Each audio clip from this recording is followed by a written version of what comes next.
wéy leen di gën a abonné ci chaîne YouTube bii di Syndicalisme TV, la télévision du moment bi leen di jox mboolem xibaar yu wér te wóor ci à temps réel. dal leen ak jàmm ñu xëy taaxaan yéenekaay xëyndoo tàmbale ko Le Soleil yéenekaay mi delluwaat ca Touba gannaaw màggalu Touba ak cérémonie officielle ba yëkkati kàddu nag dal ne faa jëm. yéenekaay bi ne la ñuy ñaawlu mooy yàq bi ñu nemmeeku nag respecté wuñu nag li nga xamante ni moo di ci diggante góor ak jigéen yéemale gi séparation ndax jaxasoo gi bëri na fecc mi tam-tam yi ak li nga xamante ni si moom la ñuy def ci wàllum safar gi loolu yëpp nag xalif général des mourides ci kàddu porte-parole bi ñaawlu nañ ko bu baaxam nee na nag nañu moytandiku lii ñuy def ci safar ci di jaxasu ak góor ñi waaye itam di fecc ak way loolee moom bokkul safar ji loolee buñ ko mënee bàyyi nañ ko bàyyi ba mu gën a gaaw nekk noonu la ko xale bi sàkko leneen la mu yëkkati ay kàddu moo di yeesal bi ñu bëgg a yeesalaat grande mosquée bu Touba waaye itam yéggali chantier université bi loolee ndigal la ndigal boo xamante ni mu ngi tukkee ci xalif général des mourides Serigne Mountakha Mbacké ministre de l'intérieur sàkku nañ ndaw ñi nag ñu tegee na la immigration clandestine moo di rek barsaw la barsax gi waaye nag màggal gi li muy neex-neex yéenekaay bi ne gën caa tuuti fukki doomi aadama ak juróom yoo xamante ni si ñàkk nañ seen accident ci li nga xamante ni moo di tali bi sapeur pompier moo ko xëy fësal le Dakar waaye yéenekaay ne lu mu ci moon tunde doon ni nag xalif général des mourides rafet na bu baax jéego yi nga xamante ni si kilifa yu bees yi fi ñu jot nañ koo def ndax ci juróom weer jëpp nañ ne fi ñu toll nii am na ci lu bëri loo xamante ni def nañ ko kon am nañu njort ne buñ fi nar a yàgg ci juróom weer yi danañ fi def lu bëree bëri li bëri kay ba ñëpp di ci wax fi ñu toll nii daanaka mooy faatuk Aziz Dabala ak Wally googee yéenekaay bi ne ca dik nag mbir yi ñoo ngi tàmbalee jax-jaxi présumé kañu jàkk nag moom nag amul leen loo xamante ne ni mu ngi koy rëccu ci jëfam joojee ndax nee na moom faatul kenn lu dul ay góor jigéen loolee tax nag mu dal di koy faat noonu na ko la maçon waxee avoué na ne moo dal dee rey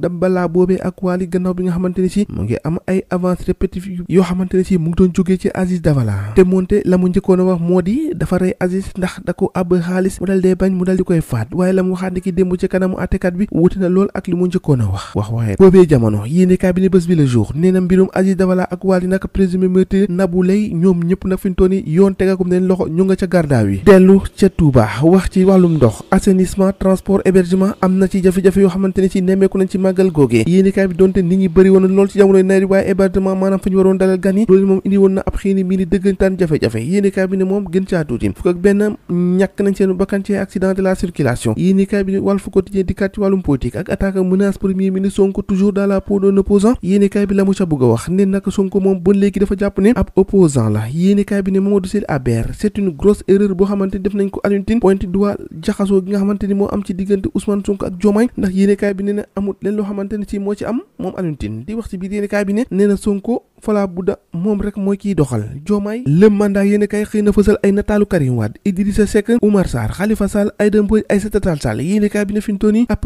bloc idéologique nag impératif boo xamante ni si dina am loolu rek lañ mën a def ngir exister ñi nga xamante ni si ñoo faree ci kujje gi lu ko mooy rek daanu jaaree foofu naani ndoxu géej yem ci tribune wax ci li nga xamante ni si ay kàddu jaraaf Alassane Ndoye nag moom mooy syndicat secrétaire général syndicat travailleurs ci BTP bi neen nag gën caa tuuti ay centaine ak milliers d'emplois yoo xamante ni si jamono ji ñoo ngi si xottu gerte ndax tey di ëllëg mun nañoo ñàkk seen liggéey ñoo ngay yuuxuwul nag ci état bi lu ko mooy rek chômage bi dina gën a bëri de mbir maa ngoog ñoo ko déggandoo jàngeen cuf ba ëllëg